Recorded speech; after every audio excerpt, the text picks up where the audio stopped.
Hi, today we're going to look at our 1976 Argosy 24 by Airstream, do a full walkthrough on this.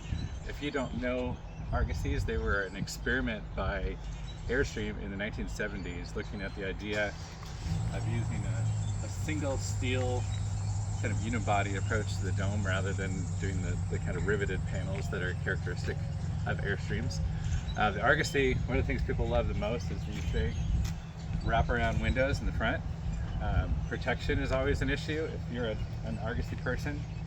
So you can buy kind of specialized covers from Airstream. I think they're like $2,000 or something like that. But we just sewed out of marine vinyl, took a thin yoga mat, put inside, and then installed a couple of snaps, just a few, through the window frames. And so these just snap on pretty easily.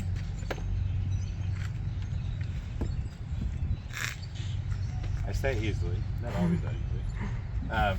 And that protects us from rocks and chips and things that would happen on the way while trailering. So I pull these off so that we have enough light on the inside, but they just come right off.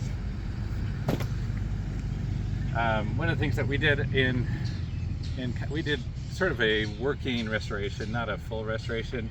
We had some issues with our belly pan and some of the corners and things like that. But we did update all of our running lights to LED. Have kind of a chronic issue with running lights on campers in general. And even at that, having replaced them all, these are a little bit on the intermittent side, but right now they're working, so we celebrate that. As we come around the side, we were fortunate enough to find one that had the retractable awning.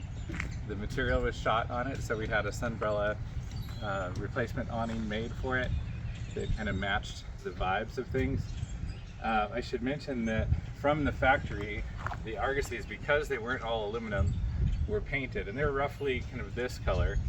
But a lot of people like Argosys for the ability to paint them without feeling like they're committing some great camping sin.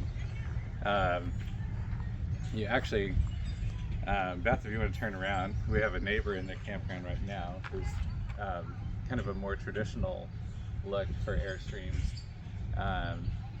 and they had gone to sort of that permanent look with a clear coat on it. But coming back around over here, we have, so the standard deal is to have these leveling jacks built in, and they work pretty well as long as you keep a little bit of grease on them. I say that because we couldn't get one of them down this trip until we put a little WD-40 on. We take our kind of period camping relatively seriously. My philosophy of camper restoration, and we've had probably 12 vintage campers, is to keep them as original as it makes sense to do, and then kind of update some things where it doesn't make sense. So we really love the kind of period awning lights here. We went with a little fringe on here, which any of the newer awnings don't have that, and that's holding up pretty good. We're nothing without our accessories, so we have a really good looking Coleman cooler that has all of the insulating properties of a sheet of paper, so not my favorite for actually trying to keep things cold, but sure does look good. This was an idea we saw at a rally years ago. We've changed campers more than we changed destinations, and we had gone to this idea of putting the 50 states thing. We're a little bit behind on this. We need to add our Georgia and Carolinas, but we really didn't feel like our trip there did justice to those spots. So this is our latest acquisition, a little igloo beverage cooler. We are kind of in flux on chairs. We've been working with these kind of wood slat ones, but this one we picked up for 10 bucks last week and figured out that it needs a little bit of work so it doesn't stain your shorts. So I have some lovely new brown stains on some shorts. We work with these chairs a fair amount. Love it when we can match webbing to a camper. One tip I would give you on these, if you are using actual vintage ones, is that the ones with plastic arms can have a tendency to get brittle and crack. And I have a tailbone injury to attest to for that. So the metal ones work well, the wood ones work well. They were built for people of a smaller generation, so You need to be a little bit careful with those, but we did quite a bit of chair restoration with that. Let's see, let's go ahead and move inside. If you are restoring an Argosy 24, I went ahead and redid artwork on this, so I have a vinyl cut template for the Argosy 24 logo if that's something that you need. I'd be happy to provide that to you. Just reach out in the comments. As we come inside, one of the first things people always comment on when they see this camper is the green shag carpet. And when we purchased it, a previous owner had put kind of an 80s, 90s Berber, which is just sort of a shame. This camper in this color palette would have had a green shag to start with.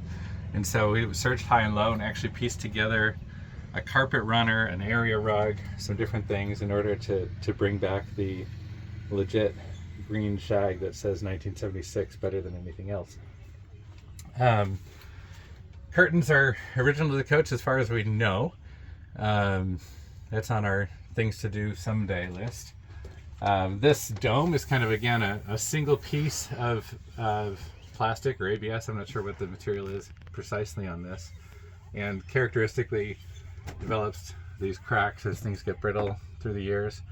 The kind of common technique to keep your cracking in check is to drill a small hole at the end of the crack to keep it from running.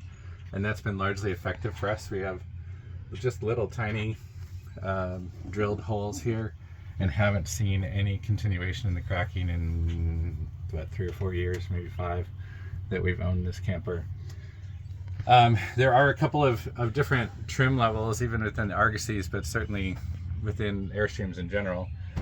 This one only has these louvered panels in the front cabinets, but I think they're kind of cool. I really like them. A lot of people who have them complain that they don't track very well, so I guess I'm grateful to have a mix on that. As we move to the kitchen area, yeah, little motorcycle noises in the background. As we move to the kitchen area, when we bought this camper, it had some moisture issues, and we were seeing some peeling of the basically wallpaper on the cabinets. So we removed all that and put used spray adhesive, or I think it was actually rubber cement we used on these to attach an oilcloth. The cabinets themselves are just a sandwiched 2 pieces of like a Luan 1/4 inch plywood with this trim piece, and it comes off pretty easily. So refinishing those works pretty well. As is the case in all of the rounded top Airstreams, the cabinets are of some utility, but you can see that the outer skin, not the outer skin, but the interior lining of it comes down pretty good. So not a ton of storage in these. One little tip, Beth, if you want to swing under here, for my not always vertically enhanced wife, is the addition of these like locker mirrors here, so that somebody who's 5 foot tall can kind of get a little better peek at what's going on in the cabinets. I'm 6'1" and can see in pretty well. Again, we're all about our accessories, so we have some period correct divider plates that are, of course, by matched pallet. We also have an aluminum version of the same, which is probably our preferred.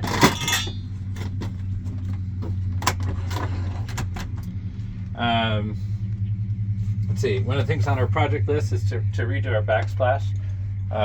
At the moment we have a minor leak coming from our faucet, but there presumably have been other leaks through the years that have caused this to decay. So hopefully it's decayed at this point enough that it'll be easy to remove. One of our kind of period hacks is we buy old radios like this, and very often they're cheap, especially if they don't work. And then we'll take a Bluetooth speaker and remove the back and set a Bluetooth inside of here and stream to it. So we kind of capture the spirit of the age, but aren't bound to the limitations of an old transistor AM radio.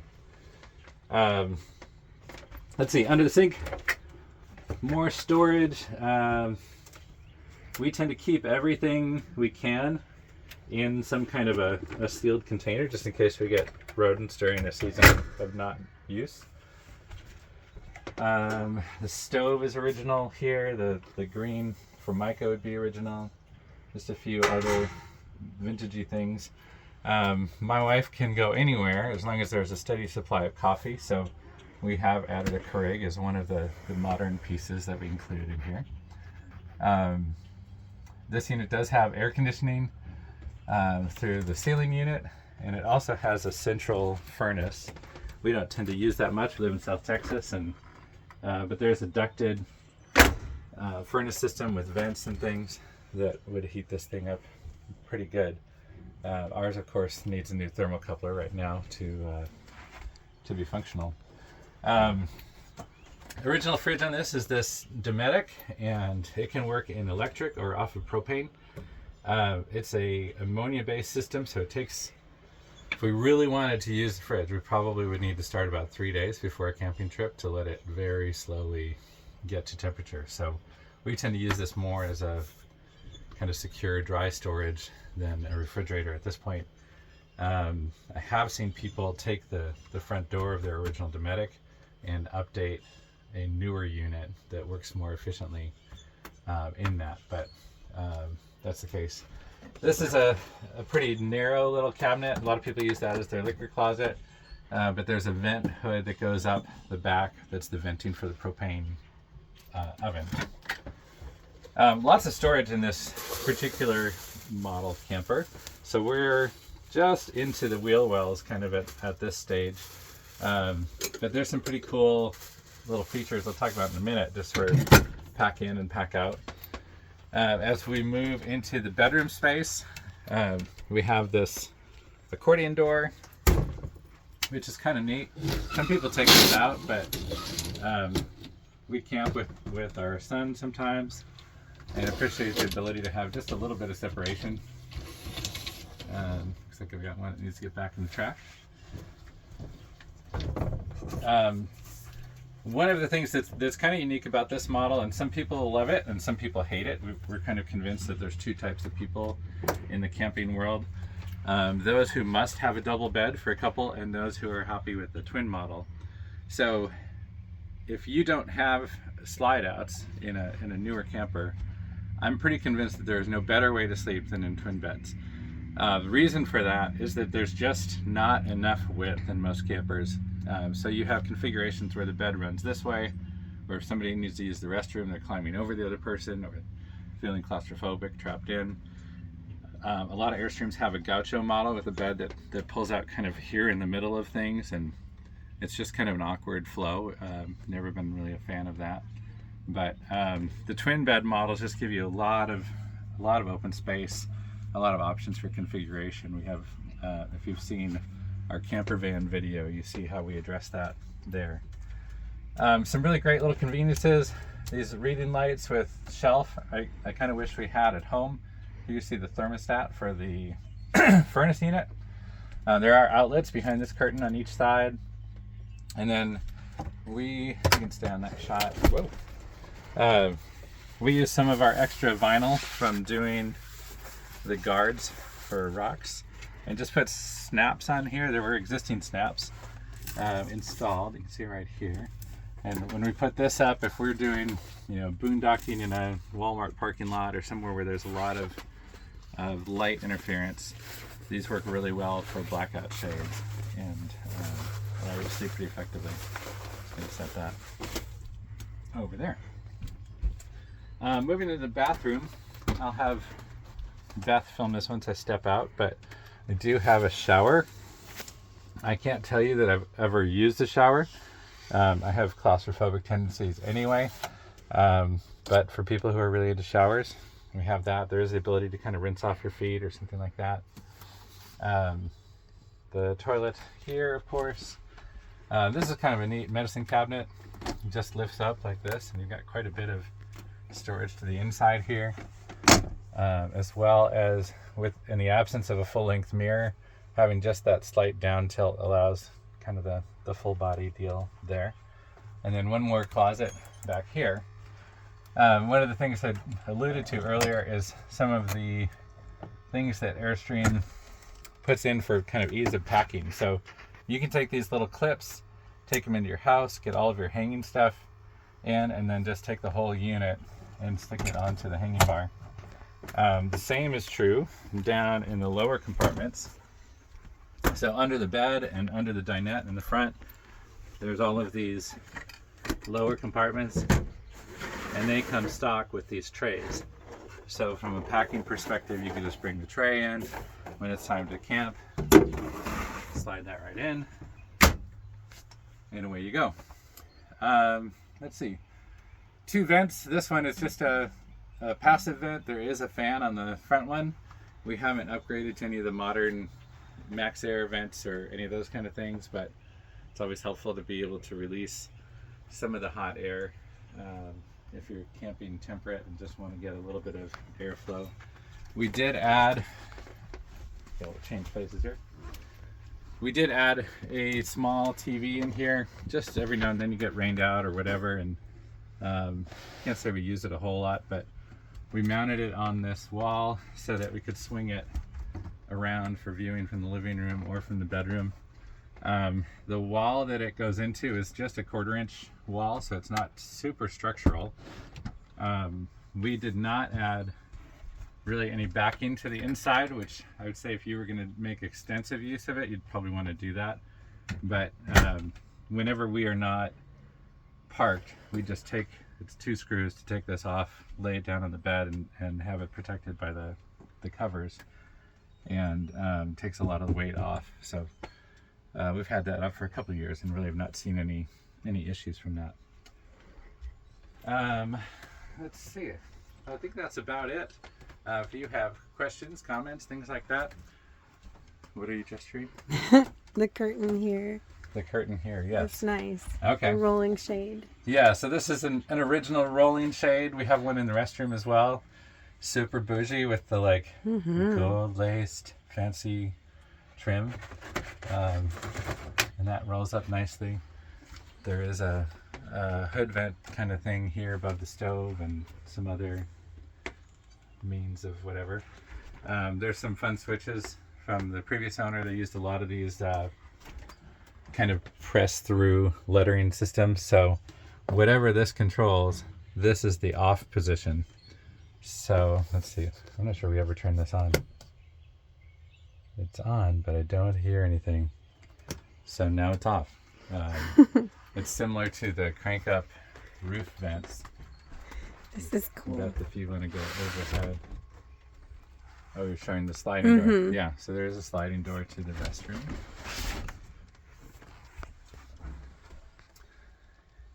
We take kind of a, there's, in the world of vintage camper restoration, there's kind of the nuclear option where you take everything down to everything.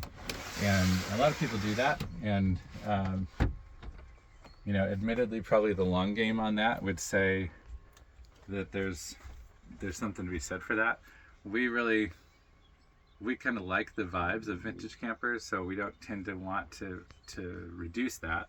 So we usually look for a camper that's in pretty good shape to start with, where we can do some cosmetic things, make some systems improvements. One thing we did do to this camper, initially it was all plumbed in 1/4 inch copper and had been in Colorado. And of course everything you buy is represented as everything works perfectly. And I can guarantee you that's never the case. But one of the things we discovered when we first hooked up water is that everything leaked. So we had a plumber go through and replace all of those lines with PEX. So we're a little bit more freeze resistant, a little better suited for going down the road, use the kind of connections that work a little bit better in a high vibration environment. So I think, as is the case with all of our projects, we still have a long list of things that we need to or want to address. And even if we came into a camping trip with absolutely nothing to address, by the end of it we would. So Beth's showing you we have one more door to do some facing on here. One of the joys of our camp out this weekend was what started as a totally functional toilet became a toilet that has a leak internally and it's coming out, so we need to pull the toilet and replace the valve. Trying to think of other issues we have. I mentioned the backsplash, but You know, you don't buy a 50-year-old camper because you want it to be turnkey and never have a problem with it again. It's something of a labor of love, and it's not really yours until you've dealt with a lot of its kind of problems and BS, frankly. So anyway, hope you've enjoyed this tour of our 1976 Argosy 24 by Airstream. If you have questions or comments, please leave them. And as always, like and subscribe for more adventures with Guy and Beth.